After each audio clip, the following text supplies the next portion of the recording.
திருச்சி மாநகராட்சிக்குட்பட்ட எடமலைப்பட்டி புதூர் பகுதியைச் சேர்ந்த 100க்கும் மேற்பட்ட பெண்கள் காலி குடங்களுடன் திருச்சி மாநகராட்சி அலுவலகத்தை முற்றுகையிட்டு வருகின்றனர். இது தொடர்பான கூடுதல் தகவல்களை தருகிறார் நமது செய்தியாளர் விஜயகோபால். 100க்கும் மேற்பட்ட பெண்கள் முற்றுகை போராட்டத்தில் ஈடுபடுறதுக்கு என்ன காரணம்? திருச்சி மாநகராட்சியில் எடமலைப்பட்டி புதூர் 40வது வார்டு உள்ளது. இந்த பகுதியில் தொடரும் குடிநீர் தட்டுப்பாடு காரணமாக அந்த பகுதி மக்கள் தொடர்ச்சியாக அவதியடைந்து வருகின்றனர். குறிப்பாக சொல்ல வேண்டும் என்றால் இந்த பகுதியில் ஒரு நாளைக்கு ஒரு நாள் விட்டு ஒரு நாள் மட்டுமே குடிநீர் வருகிறது. மேலும் அடிக்கடி இவர்கள் குடிநீர் என்பது லாரி மூலம் மட்டுமே வழங்கப்படுகிறது. லாரி மூலம் வழங்கப்படும் குடிநீர் என்பது இவர்கள் இரவு நேரங்களில் வருவதாலும் நேரமற்ற நேரம் வருவதாலும் இவர்கள் தண்ணீர் பிடிப்பது மிகுந்த சிரமத்திற்கு உள்ளாகின்றனர்.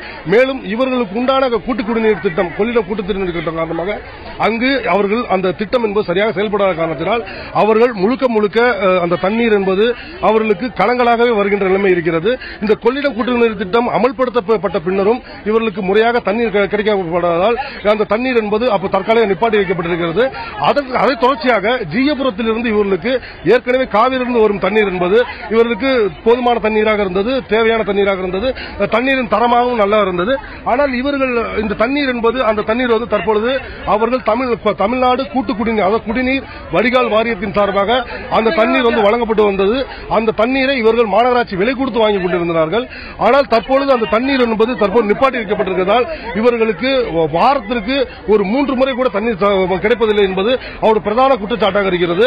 இந்நிலையில் இவர்கள் தொடர்ச்சியாக இந்த குற்றச்சாட்டு என்பது தொடர்ந்து 4 ஆண்டுகளாக இவர்கள் மாநகராட்சி அலுவலகத்துக்கு வருவதும் மனு கொடுப்பதும் புகார் அளிப்பதும் அவர் மேல் நடவடிக்கை எடுக்கிறோம் என்று அதிகாரிகள் உறுதியளிப்பதுமாக இருந்த நிலையில் இன்று இந்த மக்கள் அப்பகுதி மக்கள் கோபமடைந்து ஒரு 300க்கும் மேற்பட்ட மக்கள் காலி குடங்களோடு இன்று காலை முதலே திருச்சி மாநகராட்சி அலுவலகத்தில் முற்றுகையிட துவங்கி இருக்கின்றனர். தொடர்ந்து அந்த மாநகராட்சி அலுவலகத்திற்கு வந்த மாநகராட்சி ஆணையர் பிரேமா இவர்கள் சுற்றி முற்றுகையிட்டுக் கொண்டனர். அவரிடம் வாக்குவாதத்திலும் ஈடுபட்டனர்.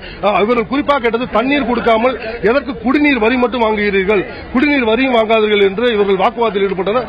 இதனால் கோபமடைந்த ஆணையர் பிரேமா கோபத்துடன் அங்கிருந்து கிளம்பிவிட்டார். இதன் தொடர்ச்சியாக அவர் கவுன்சிலர் அந்த பகுதி கவுன்சிலர் முத்துச்செல்வம் தொடர்ச்சியாக அவர்களோட வாக்குவாதத்தில் ஈடுபட்டார். இப்பொழுது இந்த பகுதி மக்களை பொறுத்தவரை இந்த குடிநீர் பிரச்சனைக்கு உரிய தீர்வு காணவில்லை என்றால் நாங்கள் இந்த பகுதியை விட்டு போக மாட்டோம், முழுக்க தொடர்ச்சியாக இந்த முற்றுகை போராட்டத்தில் ஈடுபடுவோம் என்று நம்மிடம் தெரிவிக்கின்றனர்.